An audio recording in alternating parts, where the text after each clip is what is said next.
In this video, I'm going to be setting up a paycheck budget for the last budget of March, but I'm going to do a recap of the previous paycheck.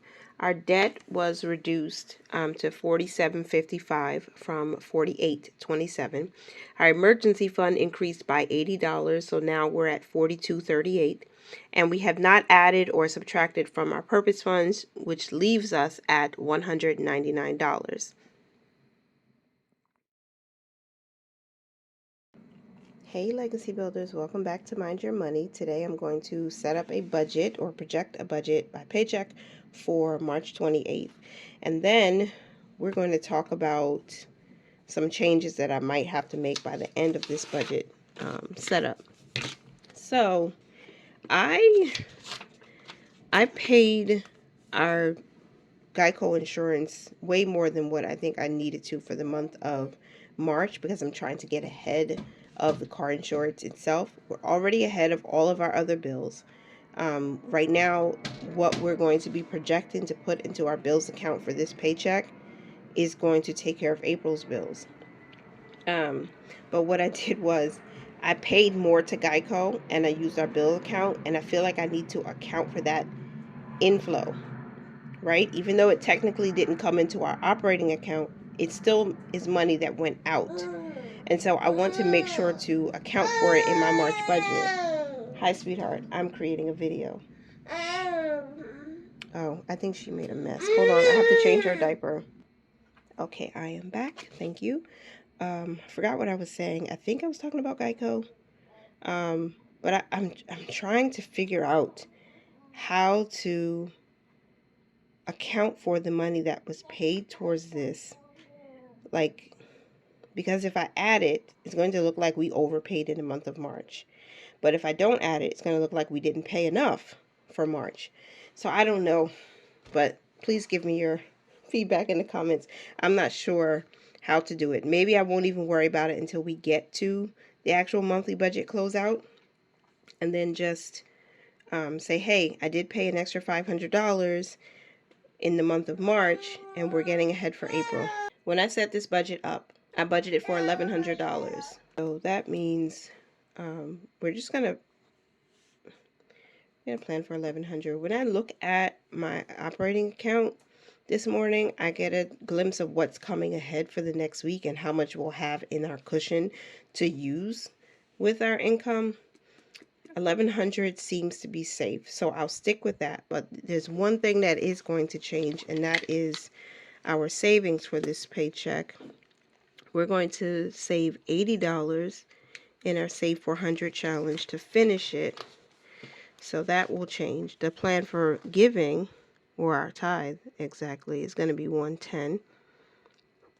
Savings, again, $80. Investing in Fidelity for $35. My wallet, now I think $70 is a better amount to take out. So, because I wanted to put $10 into my wallet. And so we're going to plan for 70 instead of 60 for cash. Let's see. Yeah, that works. Now, if we're budgeting, forecasting for 1,100, then if I subtract what we've already planned, we'll have $805 left over. I need $205 to go into our bills only account. If I do that, then it'll leave me with $600, right?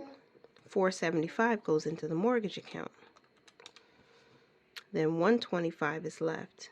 That means something here has to get cut. I think I will cut household because I already had a pretty decent amount saved in cash to stock up on some household items. And I need a few more things, but I don't think I'll need to use this income for it. So I might take it from there. Baby girl, give me that pencil. Thank you, honey.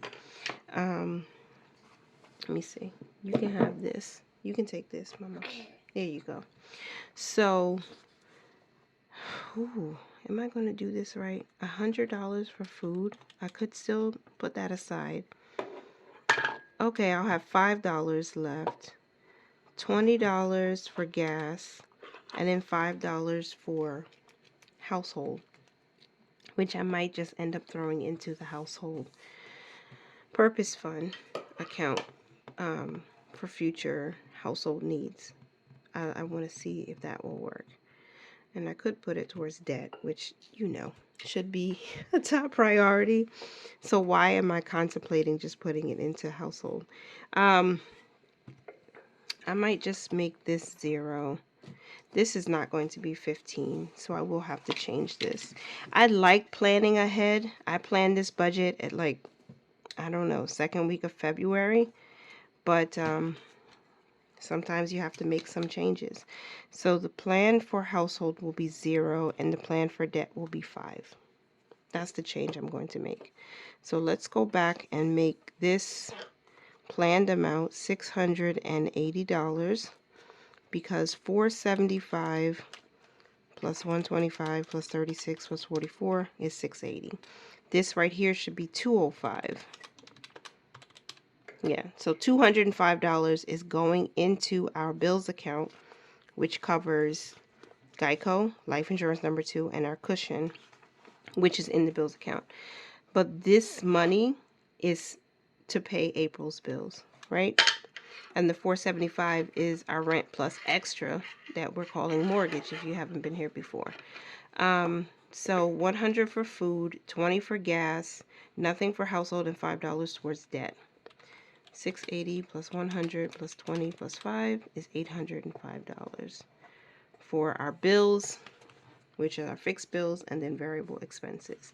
So if we add up this bucket to that bucket, and then that bucket, and this bucket, and that bucket, we get $1,100. So boom, we have a zero-based budget, nothing going to purpose funds. We can't afford to do it right now. So we'll leave it as is, and that's our zero-based budget. I don't think there's anything wrong with this budget.